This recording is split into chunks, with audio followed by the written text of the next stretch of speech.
بسم الله الرحمن الرحيم. السلام عليكم ورحمة الله وبركاته. الحمد لله رب العالمين والصلاة والسلام على رسول الله وعلى آله وصحبه أجمعين. أما بعد, nitambue kuwepo kwa mjumbe wa baraza la ulama, imamu wa misikiti miwili Manyema pale na Maamur, ni naibu wake na mshikia pale. Nilikuwa na mnusuru kijana wangu Rahimu hapa asije kupata matatizo.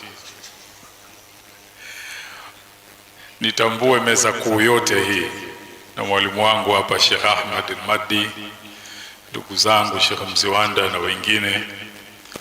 Mawaidha yamekwisha tolewa, lakini Sharif Koba ametaka tu niseme, labda kwa kuogopea mambo yetu kule Maamur, akaona lazima niseme. Kwa hiyo na mimi nitawafikirisha, kwa sababu aliniambia niseme na watu wa Tandale. Kwenye maisha ya Bwana Mtume sallallahu alaihi wasallam yanatufunza kuhusu mama mwenye busara, a wise mother, aliyefiwa na mumewe akiwa na mimba bado miezi miwili aweze kujifungua. Mama mwenye busara, mumewe alipofariki alimuachia ngamia 5 na mbuzi kiasi na mjakazi akiitwa Ummu Aiman. Mama mwenye busara hakuyumba kwamba mjamzito mtafanyaje, itakuwaje. Alisimama imara, akadumu kwenye mstari wa sawasawa. Mtoto yule akazaliwa, na leo tumekusanyika hapa kufurahia mazazi ya mtoto yule.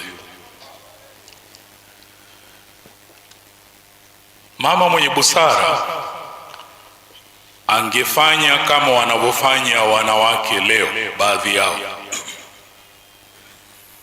Anazaa, anamtupa mtoto barabarani au chooni, au hali imekuwa ngumu, anakwenda kwa daktari, ana terminate ujauzito.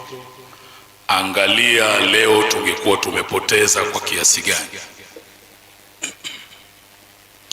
Mama mwenye busara hakufanya hivyo, ili wanawake wajifunze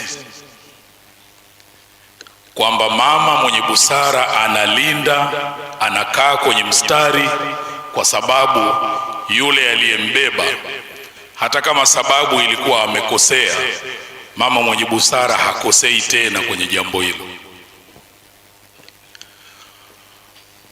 Mama mwenye busara kabla ya huyu alikuwa anaitwa Hanna, mama yake Bi Maryam, mama yake Nabii Isa. Yeye alimuomba Mungu ampe mtoto.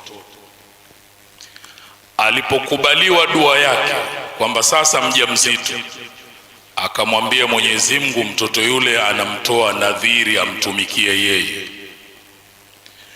Alipomzaa alidhani atazaa mtoto mwanamume, ndo walikuwa wanakubalika kumtumikia Mungu na kutumika kwa pale Baitul Maqdis. Akaona kazaa mwanamke, akahuzunika. Lakini Qur'ani inatuhadithia, Mwenyezi Mungu ameweka maneno yake pale wakati anatuelezea kisa hii kwenye Al-Imran, wallahu a'lamu bima wada'at, kwamba yeye Mwenyezi Mungu anajua zaidi kile alichokizaa, nafasi yake itakuwaje kuliko yule aliyezaa. Wasiwasi aliyokuwa nao alipokuwa mtoto yule ikaonekana ni tofauti. Kuwa mama mwenye busara, inawezekana umekosea, sasa ni mjamzito. Wallahu a'lamu bima wada'at, usije ukammaliza huyo pengine ndo ana dawa ya kutibu ukimwi baadaye. Mwenyezi Mungu anajua zaidi. Vyovyote itakavyokuwa, usikate tamaa. Tambua kwamba kama ulikosea, umekosea.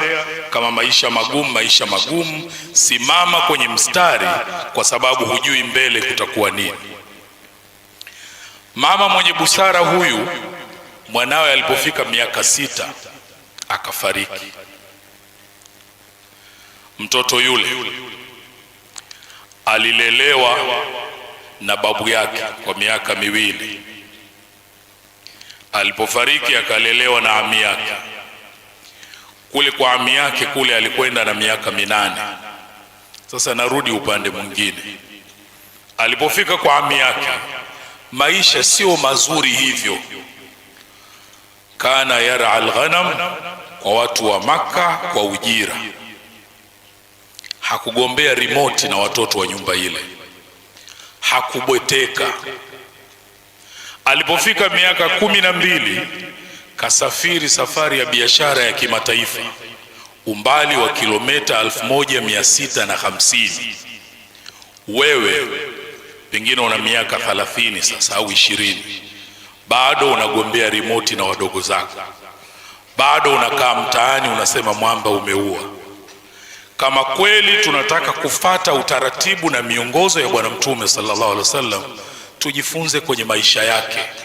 Mwenyezi Mungu atujalie tuwe miongoni mwa waja wake walio wema, wanaosikiliza maneno na wakafuata yaliyokuwa mazuri. Wassalamu alaikum wa rahmatullahi wa barakatuh.